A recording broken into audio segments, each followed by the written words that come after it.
My name's Jeff Bajorek, and my career in sales has been a hell of a ride. And I want to bring you along with me. If you prefer to sell things at a premium, if you never want to win a deal on price, rethink the way you sell.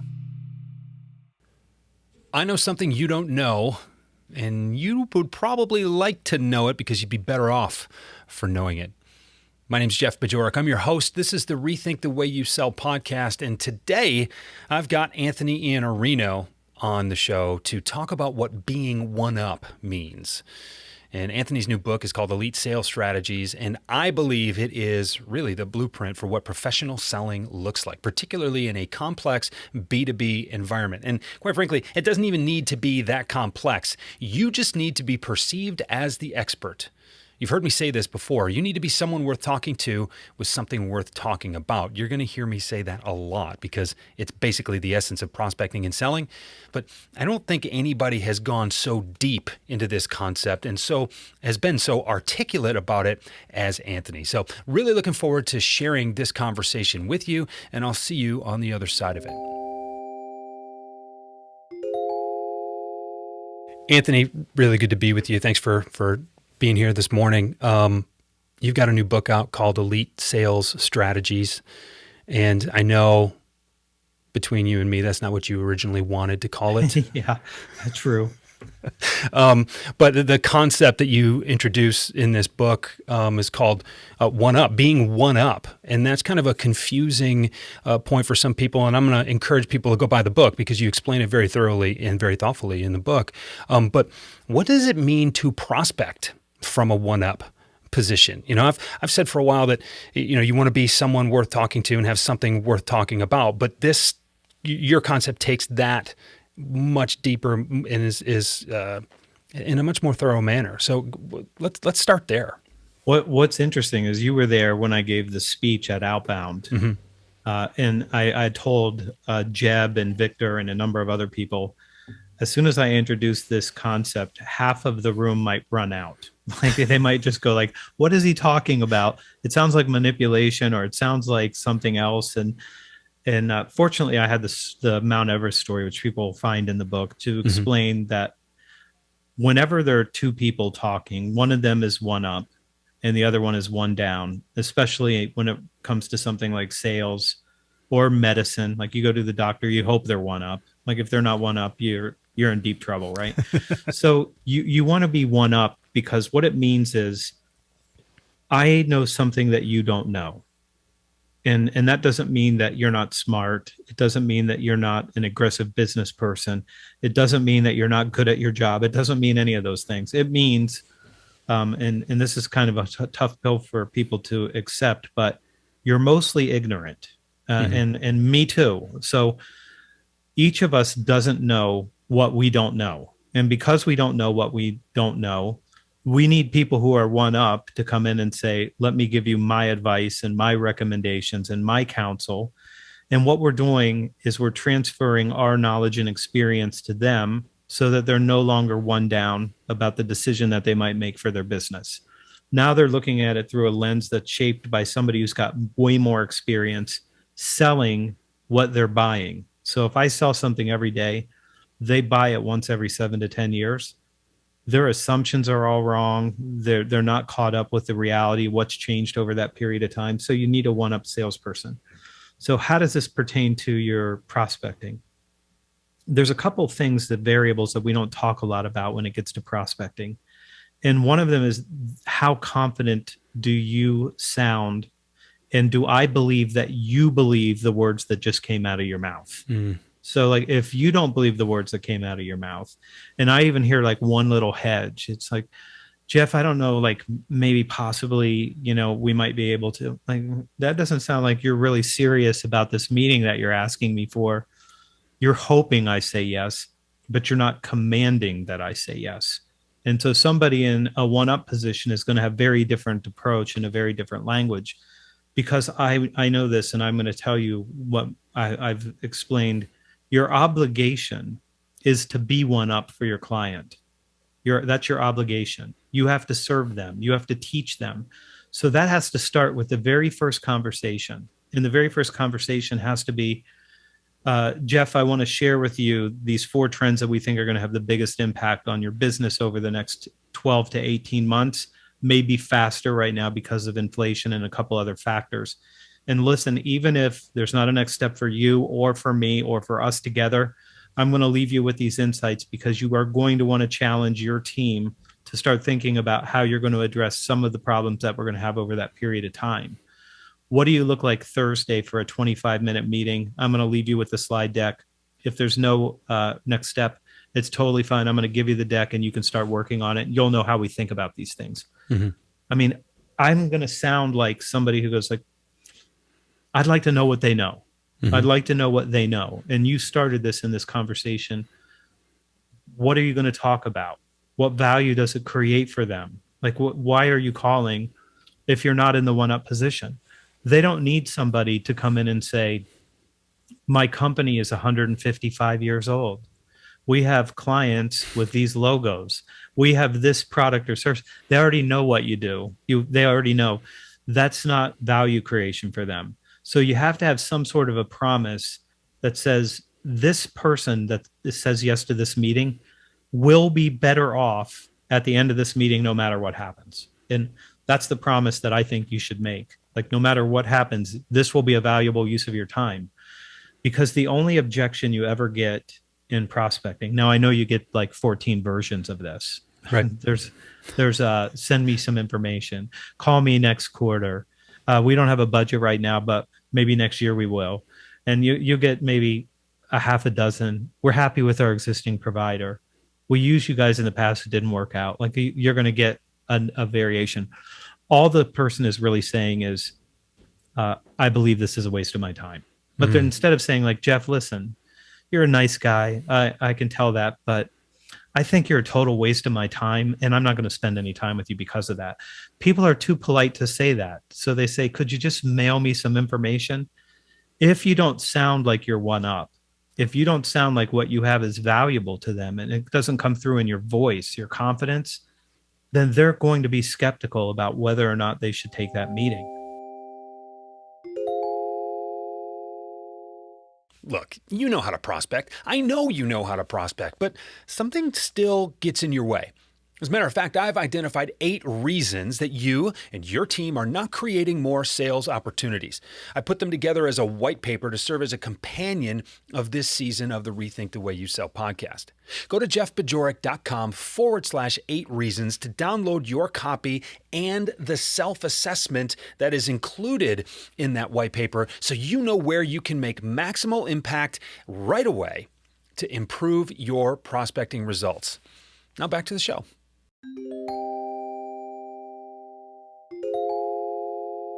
How do you approach prospecting from a one-up position without a tone of voice? How do you do that in text? How do you do that in email? How do you do that on social media? Yeah, so you have to communicate that you have something of value in every situation. So if you put something on LinkedIn because you want to get attention, it should be a little bit intrigue, not total intrigue, so people can't understand what you're saying. But there should be enough of a charge there that somebody looks at it and goes like, I don't know if I believe that or not. It's interesting that they believe this strongly. Mm-hmm. And you need to do something like that. If you're going to send an email, you should send an email that says something like, from the one up position, I'm going to say, I'm going to try you again tomorrow. And I apologize. I continue to miss you. I have a perfect record of missing you at work. But what I want to share with you is important enough that it should command 25 minutes of your time. And I promise that you're going to have a different feeling about what we're talking about at the end of that 25 minutes, whether we do anything together or not. I need to keep giving them that same understanding. There's value here. Mm-hmm. And the value is not, I'm going to talk about my company. It's about 4 trends or 6 trends or 2 trends or the one thing that you absolutely must do now, whatever it is. It doesn't matter as long as you convey that there's value for them and that you're confident in the value, because they can never be more confident than you are. They can't be. That's the hard part. Like, if you don't believe what you're saying, I can't believe it, because even you don't believe it. And I love where you're going with this. And The reason I asked that question that way is because I know there are so many people that are like, well, I don't want to call. My customers don't pick up their phone. They don't even check their voicemail, so we can talk about how ridiculous that argument is in a lot of the places, even though in some places it is true. But what you're getting at here is that not only do you have to be one up, you have to know you're one up, and you have to believe that you're one up and embrace it and recognize it for the value that it is. So it comes through in your tone, and it comes through with your diligence. You get these emails all the time. You'll get one or two of them from someone. The first one will be something completely company-centric or product-centric, and the second one will be, did you get my last email? Maybe the third one says, did you get my last 2 emails? Or more likely than anything, there's no third email. that approach that you just described says exactly why you're one down. Right. You're a beggar. You're a beggar. You're not commanding a meeting because you actually have information that's going to help that client improve their results. You're begging for an opportunity. People who are one up don't beg. You don't have to beg. You're going to go and have the conversations that you need to have because you are one up and you're confident. And here's what you have to be confident in to be one up, that I can help them. My insights are going to give them better advice and better recommendations and the counsel that they need to determine how they go forward with their business. And I keep trying to explain that what most people believe is consultative is not very consultative. It's, I'm really good at questions. Okay, great. So you should be an interrogator for the FBI or CIA or something. I don't know. Like, that's good. You have good questions. Or they'll say, I don't use any high pressure tactics. Good. Don't use high pressure tactics. That's fine. Like, that doesn't make it consultative. Consultative means I'm going to tell you how to run your business because I know as it pertains to this decision, what you need to do. And once you have experience and you've done something for years, like for you, what you do when you go in and you help people, you can see the pattern of why they're not getting the prospecting results very quickly. Like, it doesn't take you very much time. And it's because you've interacted with enough people over a long enough time that you show up and you recognize the problem right out of the gate because you don't even know it. Your subconscious mind knows it immediately. It's like, I've seen this before. And then it tells you, like, Jeff, slow down. You're going to run right over them because you're going to tell them what the answer is because you've known it now for 6 years and you can't stop yourself. And you have to go, let me ask them a couple more questions so we can get to that point, right? Right. But the one up part, because of your experience, you can't stop your subconscious mind from recognizing that pattern. It just shows up. Like, and you're like, seen this one before lots of times. I know how to fix it. And that's why so many of us rush to a through discovery to the solution because we already know. Like, I walked in and you tell me my people don't prospect. We need to train them. And I'm like, no, we need to talk to your managers. Like, right. You're solving the wrong problem. I know in 4 seconds, like, if they're not prospecting, it's not them, it's you. And in every salesperson that's listening to this, whatever industry you're in, you're going to have the same opportunity to have the pattern recognition in your experience. But it's your willingness to say, I know more than my client knows. And I can tell you, sometimes when I say that, people go, I don't know more than they know. Well, then why are you trying to help them? Like, if you don't have the advice for them, why are you trying to help them? Well, I know more about this than they do. Right. They know way more about their business. They know way more about their industry. They know way more what's possible in their company and how they're going to get it done, if they can get it done at all. They know all that. So in that case, you're one down. So if you're one down, how do you get out of being one down?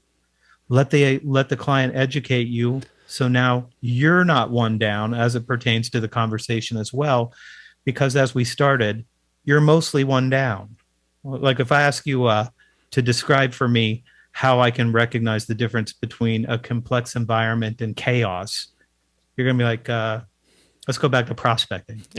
I can talk about that, but I don't know about that kind of science thing. So we're all one down and we're all one up in some areas. And when you figure out, like, if I can keep them from being one down on their decision and they can teach me how best to help them, we're going to do wonderful here together. Well, it's interesting too, I think salespeople need to rethink their dysfunctional relationship with failure. And if you learn something on a sales call that helps you make the next sales call better, it's a win. Maybe you lose the sale. Maybe you fall flat on your face and say something you shouldn't have said. You know never to say that again, and you probably learned something in the process that's going to help you. So keep moving forward, right? Yeah. But it's funny too. We get into this thing about being one up, and I think even new salespeople are one up in ways that they don't realize. So if you're new and you listen to this right now, think about ways that you know something that your clients, your customers, your prospects don't. And that's a good start. But the second concept that I want to get to here is you talk about the value of being one down. Because there's a give and a take, there's a push and a pull. When you go, and we can go back to Stephen Covey and the 7 Habits, people cannot be influenced until they first feel they have influence over you. That's seek first to understand, then to be understood. Right. And so you have to be one down at some point too. And I've said this for a long time. If I'm the smartest guy in the room, I'm in the wrong room, right? So all these things kind of line up. Talk a little bit, if you would, about how you discovered that balance between being one up and one down and how to use that yin and yang, push and pull effectively. Because when I read that, I was like, oh my God, that describes my favorite client relationships. Like they feel value in teaching me things. I'm certainly getting value in learning those things, and vice versa. Wow. When did you synthesize that? When I was about 25 years old, right after my brain surgery, I started calling on very large companies because I was moved into a role where I was a sales manager instead of a sales rep. And I figured out you can't grow very fast with really small deals. Like it's hard. You need too many deals. And I just did the math and I'm like, I need to get like 6,000 clients. Like there's no possible way by looking at what the company's average was. And I started calling on companies that only spent $1 million or more. Like if they spend $1 million or more, I'm targeting them. Why? Because they spend $1 million. Like that's the only way to get $1 million is somebody needs to spend $1 million. So that to me was pretty present and easy to understand. And I won an account with a division of the Limited called Structure, who made men's clothing that wasn't express. It was like casual, much more casual. Yep. And I got invited to all their meetings. So all these production meetings for peak season, which is a fourth quarter for retail. And I was listening to everything everybody was saying, trying to understand their business. And I'm invited to this meeting every week to pay attention to what their projections are and all of these things. And they keep talking about throughput. They just keep saying the word like, well, the throughput for this one needs to be this. And then they keep talking.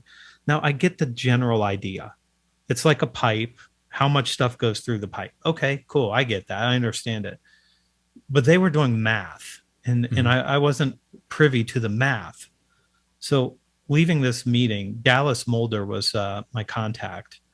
And he was probably my age now, twice my age at that time. And I said, Dallas, can I ask you to explain to me what throughput means? I mean, I said, I get what it means, but I don't really get it because you guys are doing math. And he goes, yeah. He goes, yeah, what it is we take how much material goes through and then we divide it by the cost of your labor. And I'm like, yeah, I knew it was a math equation. He goes, do you want a copy of the spreadsheet? And I said, yeah, I'd like to see the spreadsheet. And he gave me the spreadsheet. And I was perfectly comfortable being ignorant. Like, I don't know the answer to this question.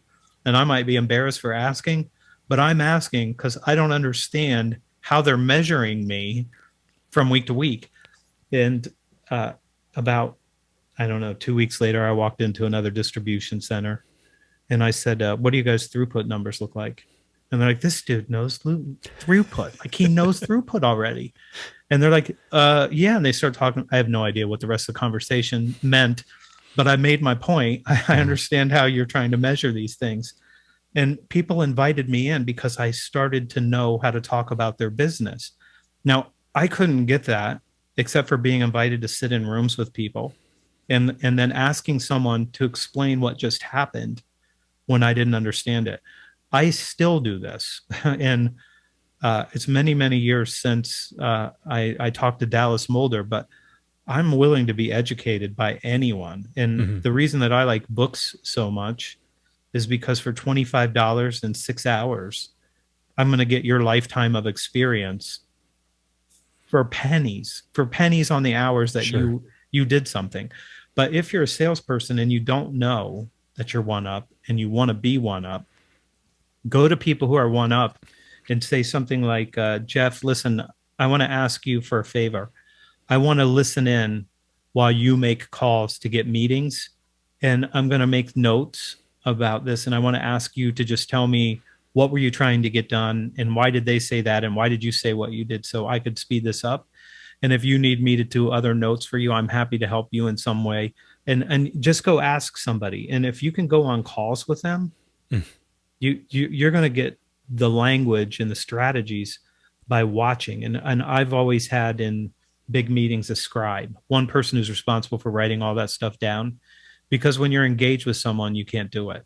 Right. But if you're one down, you can get out of that just by finding the people who are one up and asking them, can I listen to you make prospecting calls? And then you'll hear like they have a different confidence than you do if you're one down. They have a voice. I'm going to say a voice, not just the sound of your voice, but a voice that says, this person knows something that might be valuable to me. And you'll hear it, and then you'll be able to mimic it. The best salespeople I've ever met are mimics. Like they heard it from someone else and they stole the language, especially around prospecting, because that's the part where the language has to be like, it either works or it doesn't work. And you need good language for it. Yeah. Wow. This was awesome. We're up against the clock here, believe it or not, but really appreciate you stopping by. And the book's out everywhere. It's tremendous. I'm really excited. You know, I've worked my way through the first part of it, and I'm going to continue to read it because I just love the way that you synthesize thoughts. You know, I've joked with you before. I feel like, you know, we share a brain, except you get the way better half of it, and you're so articulate when it comes to that stuff. And I think you're giving people the language to think about the way they think versus just telling them that. And you just do a brilliant job of that. So where can people find more about you? Where would you like them to go? thesalesblog.com. That's the best place. Second best place, LinkedIn. LinkedIn works great. Awesome. Thanks, Anthony. Good to see you. Thanks for having me on. Well, what did you think? I don't know anybody more intelligent and articulate than Anthony Iannarino. It's a pleasure to talk to him. I learned something every time. One of the biggest takeaways for me from this conversation was the give and take of being one up and one down, because you need to be both in order to have a really effective relationship. And as I thought about this, and I spoke with him afterward, I said, you know, every one of my favorite, most fulfilling business relationships and personal relationships for that matter have been where I have something to contribute, but the other people do as well. There's a give and take there. There's a yin and yang. There's a dance. And when I think about these relationships, I know I belong there. But man, do I feel good? Do I feel fortunate that you are willing to have me there too, because you belong here too. And it's just this, I don't know of a better way to illustrate this collective gratitude and just generosity.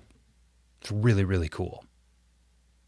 So I want you to think about this concept. I want you to be someone worth talking to with something worth talking about. I want you to be one up. I want you to feel confident and believe in your ability to take the lead in the relationship and help your prospects make decisions that they can't make, certainly can't make as well, without your help. You can learn more about this by buying Anthony's new book. It's called Elite Sales Strategies. Seems like everybody I know has bought it already. So if you are not one of those people, go ahead and pick it up because it's worthwhile. And I actually like the audio version as well because it's funny, when I read Anthony, I can hear his voice. It's a lot easier if you just listen to his voice reading the book. So check that out. There'll be a link in the show notes. And hey, look, if this show is impactful for you, will you share it with someone, please? Tell them about it and tell them how much it's helped you. That is how this show grows. And another way we're trying to grow this show is it's on YouTube. So if you want to watch these interviews, if you want to watch me talking into this microphone, then you can find us there as well. My producer Doug is doing a brilliant job managing the channel and making sure that this is not only available in as many places as possible, but with as much engagement and really visual aspect as you can possibly have as well. So until the next time, I hope you're selling well. I hope you are putting yourself in a position to succeed, and I'll talk to you again very soon. Rethink the Way You Sell is a Pod About It production. It's mixed and edited by Doug Branson, with music by Blue Dot Sessions and Doug Branson. This podcast is masterminded by Jeff Bajorek.